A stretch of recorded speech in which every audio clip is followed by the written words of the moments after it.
যারা দিনরাত setting setting বলেন আজকের ভিডিও তাদের জন্য। তৃণমূলের ঘুম উড়ে গেল, এটা আপনারা দেখে নিন, জেনে নিন, বুঝে নিন। যারা প্রতি মুহূর্তে প্রশ্ন করেন আমি তো পাল্টাতে চাই, কিন্তু পাল্টাবে তো? কেন্দ্রীয় সরকার সিরিয়াস তো? কেন্দ্রীয় বিজেপি সিরিয়াস তো? আজকের ভিডিও তাদের জন্য।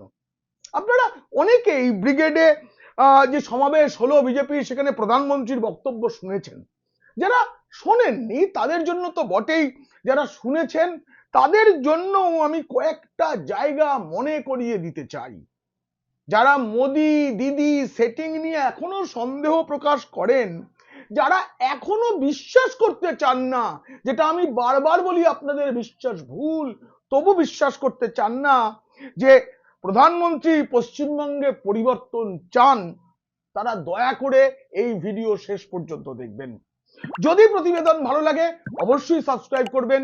পিনাক্কি বলছে মোদি কিন্তু আজ একটি বারের জন্য পিসিমণি মানে আমাদের গর্বের মুখ্যমন্ত্রী সততার প্রতীক মমতা বন্দ্যোপাধ্যায়ের নাম মুখেও আনেননি। একটি বারের জন্য ভাইপো বাবু মানে আঞ্চলিক তৃণমূল কংগ্রেসের সর্বভারতীয় সাধারণ সম্পাদকের নাম একটি বারের জন্য মুখে নেননি। কিন্তু কিভাবে তিনি বুঝিয়ে দিয়েছেন যে তৃণমূলের সময় শেষ, তা জানতে দেখুন ও শুনুন পিনাক্কি বলছে। एक तरफ हम सबका साथ सबका विकास ये मंत्र लेकर चलेंगे और दूसरी तरफ सबका हिसाब लिया जाएगा। আজ আমি শুরুই করলাম তো মোদির একটি বক্তব্য দিয়ে। তিনি পরিষ্কার বলে দিলেন সবার হিসাব নেওয়া হবে। এই যে কথাটা না, কথাটাকে আমি অন্ততপক্ষে ছেলে খেলা হিসেবে ধরিনি।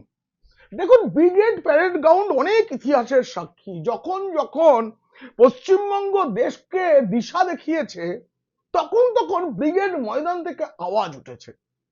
মোদি এদিন বলেন যে ব্রিটিশ শাসনের বিরুদ্ধে আওয়াজ উঠেছিল এই ময়দান থেকে, সেই আওয়াজের জন্যই ভারতের স্বাধীনতা এসেছিল এবং ইংরেজদের ব্রিটিশদের লুট শেষ হয়েছিল। আজ আবার ব্রিগেডে নতুন ক্রান্তি শুরু হয়েছে, মানে বিপ্লব শুরু হয়েছে, এমন দাবিও করেছেন মোদি। কিন্তু তিনি এটাও বলেছেন এবার নির্মম সরকারের শেষ হবেই, তাদের সময় গোনা শুরু হয়ে গেছে, মহাজঙ্গলরাজ শেষ হতে চলেছে। কিন্তু কি হবে তারপর সেই সম্পর্কেও মোদি একটা দিশা দিয়ে দিয়েছেন। আমি সেগুলো শোনাচ্ছি আপনাদের এক্ষুনি। তার সঙ্গে আপনাদের আমি দেখাবো তৃণমূল কংগ্রেস যে ব্রিগেডের এই সমাবেশকে ভয় পেয়েছে তার এক নির্মম চিত্র আপনাদের আমি দেখাবো। দেখে বুঝতে পারবেন কতটা ভয় পেয়েছে তৃণমূল। আগে শুনুন প্রধানমন্ত্রী এই রাজ্যে আইনের শাসন স্থাপন করার জন্য কি বললেন। जब बंगाल में फिर से कानून का राज होगा, जो कानून तोड़ेगा, जो अत्याचार करेगा, टीएमसी के किसी अत्याचारी को छोड़ा नहीं जाएगा। चुन चुन के हिसाब लिया जाएगा। মুখ্যমন্ত্রী কদিন আগেই একটা মারাত্মক কথা বলেছেন, একটা কমিউনিটি নাকি ঘিরে ধরে আমাদের 12টা বাজিয়ে দেবে, 13টা বাজিয়ে দেবে। হিন্দুদের 12টা বাজিয়ে দিতে নাকি মাত্র 1 সেকেন্ড সময় লাগবে। বলেছেন কে? আমাদের গর্বের মুখ্যমন্ত্রী সততার প্রতীক মমতা বন্দ্যোপাধ্যায় বলেছেন। এর আগে তৃণমূলের বিধায়ক হুমায়ুন কবির এখন নয় দল ছেড়েছেন, ভাগীরথীতে হিন্দুদের ভাসিয়ে দেবেন বলেছিলেন, তাতেও তিনি 2 ঘন্টা সময় চেয়েছিলেন। তখন মুখ্যমন্ত্রী এর কোনো প্রতিবাদ করেননি। আর আজকে তিনি বলছেন 1 সেকেন্ডে হিন্দুরা শেষ হয়ে যাবে। অনেকে বলছেন বিজেপি নেতারা এটা অনেকটা না কেমন যেন লেডি সুরাবর্দির মতো লাগছে শুনতে।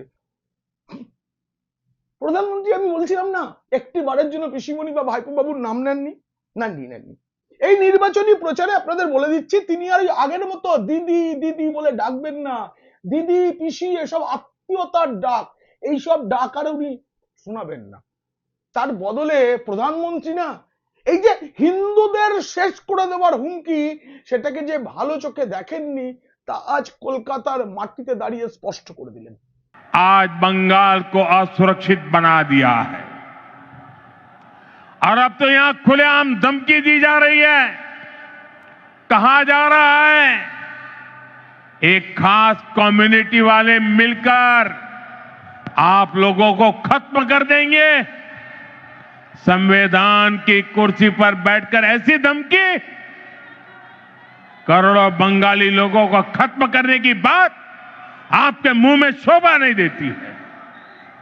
मैं पूछना चाहता हूं, वो कौन लोग हैं जो टीएमसी सरकार के इशारों पर करोड़ों लोगों को खत्म कर देंगे? साथियों, धमकाने डराने की इस राजनीति को टीएमसी ने इसे अपना हथियार बना लिया।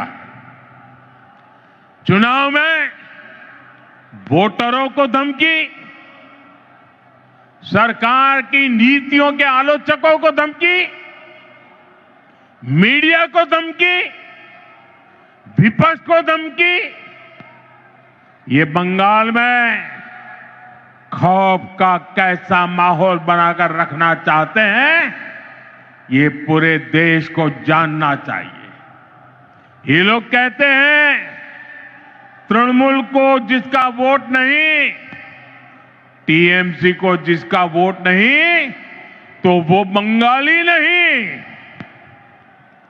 আমরা সবাই জানি পশ্চিমবঙ্গের কত উন্নয়ন হয়েছে, সেটা তো প্রধানমন্ত্রীও ভালো করে জানেন, কত টাকা ফেরত যায় তিনি জানেন।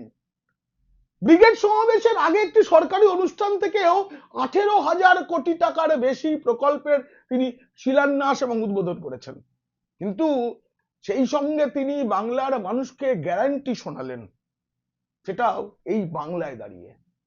अब समय आ गया है, ये हालात बदले। बंगाल के युवाओं को बंगाल में काम मिले। ये नौजवान बंगाल के विकास का नेतृत्व करे। এই স্বপ্ন আপনার আর এই স্বপ্ন পূরণ করা মোদির গ্যারান্টি। এর আগে অমিত শাহ এসেছেন এই রাজ্যে, এসে অনেক ঘোষণা করেছেন, সপ্তম বেতন কমিশন চালু হবে, সমস্ত শূন্য পদে নিয়োগ হবে, বলেছেন যে যারা দীর্ঘদিন বঞ্চিত চাকরি পাননি এই বাংলার সেই যুবরা 5 বছরের ছাড় পাবেন সরকারি চাকরির আবেদনে। আর মোদি চা বাগান থেকে দক্ষ শ্রমিক মানে কুমোর যারা হাতের কাজ করেন, তারা সকলে এই দক্ষ শ্রমিক কৃষক সকলের হয়ে তাদের স্বপ্নের কথা বলেছেন। আজ मेरे इन विश्वकर्मा भाइयों को भारत सरकार के पैसे पहुंचने चाहिए कि नहीं पहुंचने चाहिए? पहुंचने चाहिए ना? आपका बिजली बिल 0 होना चाहिए कि नहीं? चाय बागान के मेरे श्रमिकों को ये लाभ मिलना चाहिए कि नहीं मिलना चाहिए? बंगाल के गरीबों को पक्का घर मिलना चाहिए कि नहीं मिलना चाहिए? मिलना चाहिए। बीमारी में 5 लाख रुपए तक की मदद पहुंचनी चाहिए कि नहीं पहुंचनी चाहिए? मिलना चाहिए। जैसे ही टीएमसी की सरकार जाएगी, गरीबों का पक्का घर बनना शुरू हो जाएगा। टीएमसी जाएगी तो हर घर साफ जल पहुंचेगा। टीएमसी जाएगी तो हर गरीब को मुफ्त इलाज मिलेगा। टीएमसी जाएगी तो कारीगरों को नए अवसर मिलेंगे। टीएमसी जाएगी तभी बंगाल में सुशासन आएगा। এই বাংলা না অনেক কিছু দেখেছে, এই বাংলা অনেক দেখেছে। স্বাধীনতার পর বিভাজন সহ্য করেছে, বাংলাদেশ ভাগ, বিভাজনের আগুন দেখেছে, দেখেছে ধর্মীয় দাঙ্গা, অনেক কিছু দেখেছে, অনেক অস্থিরতা দেখেছে, অনুপ্রবেশ দেখেছে, রক্তপাত দিনের পর দিন সহ্য করেছে, মহিলাদের উপর নির্যাতন অকাতরে হয়েছে। স্বাধীনতার পর থেকে বারবার বাংলা নৃশংসতার সাক্ষী হয়েছে। আর এই সব নৃশংসতার মধ্যে না সবসময় সব থেকে বেশি ভুক্তভোগী ছিলেন মহিলারা। আজকে প্রধানমন্ত্রীর গলায় সেই দুঃখের সুর শোনা গেছে যে এই বাংলার মায়েরা সন্ধে হয়ে গেলেই তাদের কন্যাদের ফোন করে কেন বলেন বাড়ি ফিরে আয়, সন্ধে হয়ে গেছে। তো বামেদের আমলেও অনেক ধর্ষণ, অনেক অত্যাচার হয়েছে, তার থেকে মুক্তি পাওয়ার জন্য মানুষ অনেক আশা করে তৃণমূলকে ক্ষমতায় এনেছিল, মা মাটি মানুষের সরকার। কিন্তু তারপরেও কি আমাদের এই রাজ্যে অত্যাচার থেমেছে? মায়েরা মুক্তি পেয়েছেন, বোনেরা মুক্তি পেয়েছে? প্রধানমন্ত্রী সেটা নিয়েও যে কথাটা বলেছেন না, সেটা একটা বড় বার্তা। याद रखिए, इस बार चुनाव सिर्फ सरकार बदलने का नहीं है। इस बार चुनाव बंगाल की आत्मा को बचाने का चुनाव है। इस बार चुनाव व्यवस्था बदलने का है। इस बार चुनाव कटमनी से छुटकारे का है। इस बार चुनाव डर से मुक्ति का है। প্রধানমন্ত্রী এদিন স্পষ্ট করেই বলেছেন যে তৃণমূলের গুন্ডামির দিন শেষ হতে চলেছে, তৃণমূল সরকারের যাওয়ার যে সময় সেটা এসে গেছে, কাউন্টডাউন শুরু হয়ে গেছে, ঠিক এই ভাষায় বলেছেন প্রধানমন্ত্রী। এই বার্তাই কি যথেষ্ট নয় এটা বোঝার জন্য যে সত্যিই পরিবর্তনের সংকল্প নিয়েছেন আমাদের স্বয়ং প্রধানমন্ত্রী? এর পরেও যারা সেটিং সেটিং বলে চিৎকার করতে চান তাদের জন্য বলি, আপনারা সন্দেহের স্বর্গেই বাস করুন। এমন সন্দেহ করতে থাকলে নরক যন্ত্রণা থেকে কোনোদিনও মুক্তি মিলবে না, মেলে না। তাই সন্দেহ সরিয়ে রেখে আপনিও কি জবাব দিতে চান? আপনি যে প্রশ্নগুলো আমাকে করান সত্যিই বদল হবে তো? সেই প্রশ্নগুলো নিজেদের করুন। এই প্রতিবেদন কেমন লাগলো জানিয়ে অবশ্যই মন্তব্য করবেন। ভালো লাগলে বন্ধুদের, খারাপ লাগলে শত্রুদের শেয়ার করবেন। আপনারা খুব খুব ভালো থাকবেন।